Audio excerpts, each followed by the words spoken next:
നീ തന്നെ വിചാരിക്കണം. അതല്ല, ഇനിയും ആ മനുഷ്യനെ വെറുക്കാൻ തന്നെയാണ് ഉദ്ദേശമെങ്കിൽ ഞാനിനി ഇങ്ങോട്ട് വരില്ല. നിങ്ങൾ ഒന്നിച്ച് പുറത്തേക്ക് ഇറങ്ങുമ്പോൾ അതുവഴി വരുമെന്ന് കരുതിയിരിക്കുകയായിരുന്നു ഞാൻ. പുറത്തു പോകാൻ പലതവണ വിളിച്ചതാ, ഞാൻ പോയില്ല. ഇപ്പോഴും വിളിച്ചിരിക്കുക, എനിക്ക് വയ്യ. എന്താ ആതിരേത്? എന്തുദ്ദേശം നീ ഇങ്ങനെ തുടങ്ങുന്നത്? ബാനു, വാ കാപ്പിടിക്കാം. ഞാൻ ബ്രേക്ക്ഫാസ്റ്റ് കഴിച്ചിട്ടാ പോകുന്നത്. ഞങ്ങൾ തന്നെ ഒന്നാം തരം കുടുംബക്കാരാ. തൊട്ട് നിന്നുകൊണ്ട് യാതൊരു കുഴപ്പമില്ലല്ലോ. നിങ്ങൾ എവിടെ പോകാൻ പ്ലാൻ ഇട്ടിരിക്കുകയാണെന്ന് പറഞ്ഞു. ഞാൻ സമയം കളയുന്നില്ല. ഞാൻ പോകുന്നുണ്ട്. ആതിര വരുന്ന കാര്യം തീരുമാനമായിട്ടില്ലെന്നാ. ആര് പറഞ്ഞു വരുന്നില്ലെന്ന്? ഭർത്താവിന്റെ ഇഷ്ടാനിഷ്ടങ്ങൾ അറിഞ്ഞു പ്രവർത്തിക്കുന്നവളാണ് യഥാർത്ഥ ഭാര്യ, അല്ലേ അമ്മേ? അതെ. നോക്കി നിൽക്കാതെ പോയി റെഡി ആവണേ, പോ. ജാതകത്തിൽ പൊരുത്തം കുറച്ച് കൂടുതലാണെങ്കിലും ജീവിതത്തിൽ അതങ്ങോട്ട് പ്രാക്ടിക്കൽ ആയിട്ടില്ലല്ലേ? ഇവളുടെ സ്വഭാവ മഹിമയെ പറ്റി ഞാൻ തന്ന സ്റ്റഡി ക്ലാസ് വളരെ അത്യാവശ്യമാണെന്ന് ഇപ്പൊ മനസ്സിലായില്ലേ? കുഴപ്പമില്ല, ഞാൻ കുറച്ച് ഉപദേശിച്ചിട്ടുണ്ട്, ശരിയാവും.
ആതിര പഠിച്ച കോളേജ്? അതെ. ഇറങ്ങ. എന്തിനാ? ഇറങ്ങാൻ.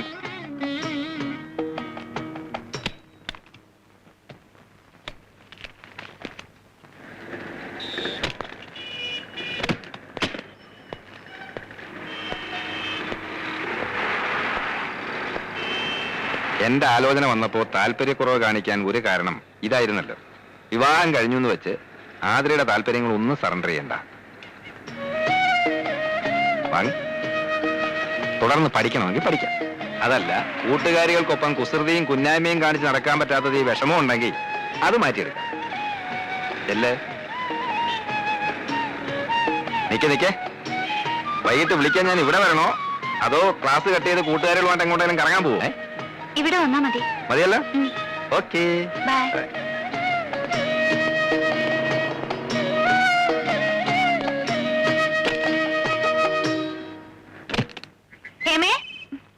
അയ്യോ, നമ്മൾ എന്തായി കാണുന്നേ? വിശ്വാസം വരുന്നില്ല അല്ലേ? എങ്ങനെയെങ്കിലും ചാടി വരുമെന്ന് എനിക്ക് അറിയായിരുന്നു. എത്ര നേരത്തേക്കാ പരോളിൽ ഇറങ്ങിയിരിക്കുന്നത്? ഉടനെ പോണോ? പരോളല്ല വേണ്ടേ, ശരിക്കുള്ള മോചന. ഞാൻ പറഞ്ഞില്ലേ, ഈ കേസ് ആ വക്കീലിന്റെ കയ്യിൽ അത്ര എളുപ്പത്തിലൊന്നും ഒതുങ്ങില്ലെന്ന്. അയാൾ വക്കാലത്ത് ഒഴിഞ്ഞോ അതോ വക്കാലത്ത് ഏറ്റെടുത്ത് തുടങ്ങിയിട്ടേ ഉള്ളൂ? മനസ്സിലായില്ലടി, ഒന്ന് വിശദമായിട്ട് പറ. ഞാൻ കത്തിൽ എഴുതിയിരുന്ന പോലൊന്നും അല്ല. പിന്നെ ആ വില്ലൻ കട്ട് പുറത്തേ ഉള്ളൂ. മനസ്സ് വലിയ കുഴപ്പമില്ലാന്ന് തോന്നി. അപ്പൊ നീ കീഴടങ്ങിയോ? അയ്യോ ഇല്ല, കീഴടങ്ങിയാലോ ഒന്ന് ആലോചിക്കുക.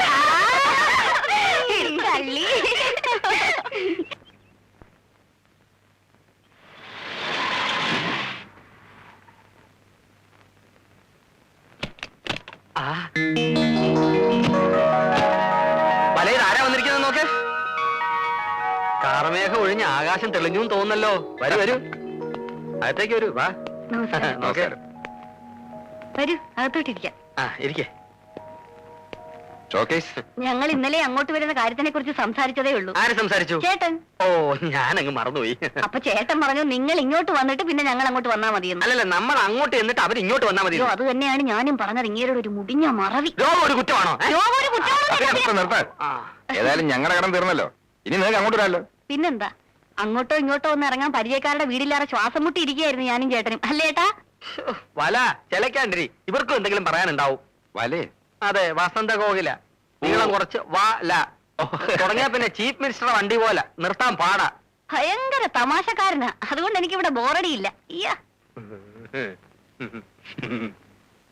മിസ്സസ് നന്ദകുമാർ എന്താ ഒന്നും മിണ്ടായിരിക്കുന്നേ? അതിന് നീ ഒരു ഗ്യാപ്പ് കൊടുത്തിട്ട് വേണ്ടേ? ആതിരെ ഇതുപോലെ കൂടുതൽ സംസാരിക്കുന്ന കൂട്ടത്തിലല്ല. പിന്നെ എല്ലാരുമായിട്ടും പരിചയമായി വരുന്നല്ലേ ഉള്ളൂ. അയ്യോ, ഹണിമൂൺ ട്രിപ്പ് ഒന്ന് പ്ലാൻ ചെയ്തില്ലേ? ഈ തൊട്ടാവാടിയെ വേറൊരു സ്ഥലത്തുനിന്ന് പറിച്ചു നട്ടല്ലേ, അതിന്റെ വാട്ടം ഒന്ന് മാറിയിട്ട് പോവാന്ന് വെച്ചു. അളിയാ, ഒരു മാസത്തെ വെക്കേഷൻ ഇപ്പൊ കോടതി അടയ്ക്കുമല്ലോ, അപ്പൊ ഒരു വിചാരണ പ്ലാൻ ചെയ്യണം. അയ്യോ, എന്നാ നമുക്കും കൂടെ ഒരു വിചാരണ പ്ലാൻ ചെയ്യാല്ലേട്ടാ? അയ്യോ വേണ്ട, വാദി പ്രതിയാവും. വന്നിട്ട് ഇത്രയും നേരമല്ലേ, ഇവർ കുടിക്കാൻ എന്തെങ്കിലും കൊടുത്തോ? അയ്യോ, ഞാൻ ഇപ്പൊ അത് ഓർത്തതേ ഉള്ളൂ. ആ. ചേട്ടൻ വന്ന് തേങ്ങ തിരുവിത്താ, ഞാൻ അവര് നനയ്ക്കാം. വാ. തേങ്ങ വാ. ചെല്ല് ചെല്ല്. ഇവരിരിക്കുന്നെന്നും പറഞ്ഞ് നാണിക്കൊന്നും വേണ്ട. വിവാഹ ജീവിതത്തിൽ ഭാര്യയ്ക്കും ഭർത്താവിനും തുല്യ സ്ഥാനമാ, അല്ലെന്ന് നന്ദേട്ടൻ പറയട്ടെ. ആ, തീർച്ചയായും. വന്നേ, നമുക്ക് അടുക്കളയപ്പോ. വാ. എന്തോ ഒരു വല്ലാത്ത മണം, കരിഞ്ഞ മണം വരുന്നല്ലോ. എന്റെ ഹൃദയം കരിഞ്ഞ മണമാണ്. ആരാ?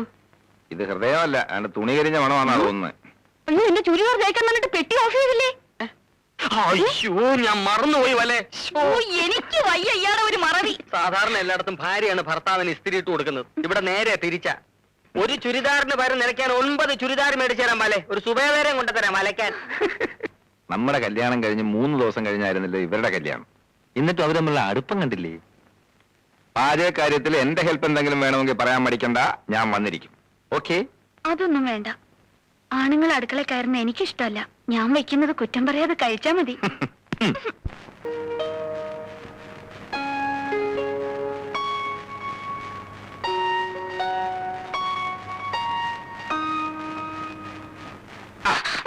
എന്നും വൈകുന്നേരം ഇരുന്ന് കുത്തി പൊടി എന്താണെന്ന് അറിയാമോ? അങ്ങനെ ഇപ്പൊ അറിയണ്ട. ഒരാളുടെ പേഴ്സണൽ ഡയറി വായിക്കുന്ന ശീലം അത്ര നല്ലതല്ല. വലിയ വക്കീലായിട്ട് ഇതൊന്നും അറിയില്ലേ? നമ്മളിടയിൽ എന്തോന്ന് പേഴ്സണൽ. ഇരുമയാണെങ്കിലും നമ്മളൊറ്റ കരളല്ലേ, നീ എന്റെ ജീവനല്ലേ. അത് വേ ഇതറേ. അതുകൊണ്ട് ഇപ്പൊ ഇങ്ങോട്ട് കൈ കടത്തണ്ട. അപ്പോ പിന്നെ എപ്പോ കൈ കടത്താം? പറയാം. ഓ, ഒരു മുതുമുത്തശ്ശനായി പല്ലയൊക്കെ കൊഴിഞ്ഞ് വടിയും പിടിച്ചു നടക്കുന്ന ഒരു വയസ്സനായി നന്ദേട്ടൻ ഏതെങ്കിലും മൂലയ്ക്ക് കുത്തിയിരിക്കുമ്പോ ഞാൻ അടുത്തു വരാം. അന്ന് നമുക്ക് ഒരുമിച്ചിരുന്ന് ഈ ഡയറി വായിക്കാം. മറക്കണമെന്ന് കരുതിയതും ഓർമ്മിക്കാൻ പാടില്ലാത്തതുമായ പലതും ഇതിലുണ്ടാവും. അന്ന് കിട്ടുന്ന ആ സുഖം ഇന്നിത് വായിച്ച പിന്നെ കിട്ടിയെന്ന് വരില്ല. അതുകൊണ്ട് അന്ന് വായിക്കുന്നതല്ലേ സുഖം. ഓ, മതിയെങ്കി മതി.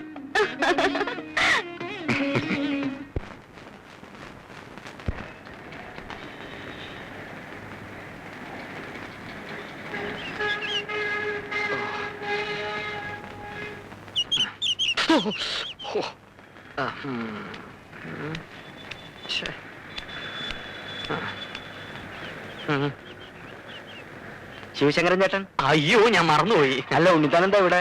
വൈഫിനെ വെയിറ്റ് ചെയ്ത് നിൽക്കുക. അവള് മുടിയുടെ തുമ്പൊന്ന് ലെവൽ ചെയ്യാൻ ബ്യൂട്ടി പാർലറിലോട്ട് കയറി. ഇപ്പൊ മുക്കിന് ഇതല്ലേ ഉള്ളൂ. കേറിയിട്ട് ഇപ്പൊ മണിക്കൂർ 1 കഴിഞ്ഞു. അല്ല, നന്ദനെ കണ്ടിട്ട് ദിവസം കുറച്ചായി. അവിടെ വിശേഷമൊന്നുമില്ലല്ലോ. തുടക്കത്തിലുണ്ടായിരുന്ന അവസരങ്ങളൊക്കെ മാറി. അവര് സ്മൂത്ത് ആയിട്ട് കഴിയുന്നു. സ്മൂത്തായി തീരുമെന്ന് കരുതിയിരുന്ന എന്റെ ലൈഫ് ഗട്ടറിലുമായി. അല്ല, അതെന്ത് പറ്റി? ഞാൻ ഭാര്യയെ കുറ്റപ്പെടുത്താമെന്ന് കരുതരുത്.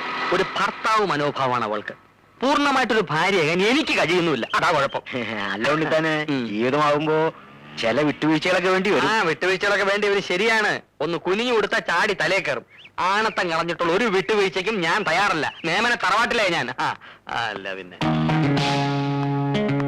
അല്ല, ദേ വരും നമ്മുടെ വസന്തകോവിലം.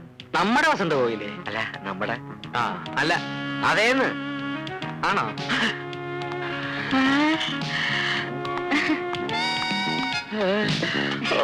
നമുക്ക് പോകാൻ ചേട്ടാ. നിന്റെ മുടി എന്തേടി? മുടിക്കാൻ കുറച്ച്. ആരോട് ചോദിച്ചോണ്ട്? എന്റെ മുടി മുറിക്കാൻ ആരുടെയെങ്കിലും അനുവാദം വേണോ? റോഡാണ്, മോശമല്ലേ? അല്ല പിന്നെ.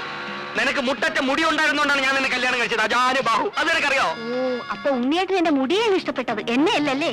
മുടിയും തടിയും ജോലിയും വീടും എല്ലാം ഉൾപ്പെടെ മൊത്തത്തിലാണ് നിന്നെ ഞാൻ ഇഷ്ടപ്പെട്ടത്. ഹോൾസെയിൽ. കല്യാണം കഴിഞ്ഞോടെ മുടി മുറിച്ചേക്കാൻ എനിക്കൊരു നേർച്ച ഉണ്ടായി. പിന്നെ അയ്യോ. പെണ്ണുങ്ങൾക്ക് മുട്ടറ്റ മുടി വേണമെന്നൊരു സ്റ്റൈലിന് ആണുങ്ങൾക്ക് പറയാം. പക്ഷേ ഇത് നനച്ചുണക്കി ചുവന്നു നടക്കുന്നതിന്റെ കഷ്ടം ഞങ്ങൾ പെണ്ണുങ്ങൾക്ക് അറിയാവോ? അത് ശരി. ഏത് ശരിയാ? എന്താ തന്റെ പേര്? ശിവശങ്കരൻ. ശിവശങ്കരൻ കേറ്. നന്നായിട്ട് കാറ്റ് കയറും. എന്തൊരു ഇത് സുഖം. എന്തോന്ന് അയ്യോ, സീറ്റ് ഇത്? അയ്യോ, അപ്പൊ ഞാനേ വരും. വരണ്ട. കഴുത്തി പൂടയില്ലാത്ത കോഴികളെ ഞാൻ എന്റെ സ്കൂട്ടറിന്റെ പിന്നെ കേറ്റാറില്ല. നീ മുടി പോയ സുഖത്തിൽ സുഖിച്ച് റോഡേ നടന്നു വന്നാൽ അവിടെ മുടിഞ്ഞും മുടി തെളിച്ച ശവം.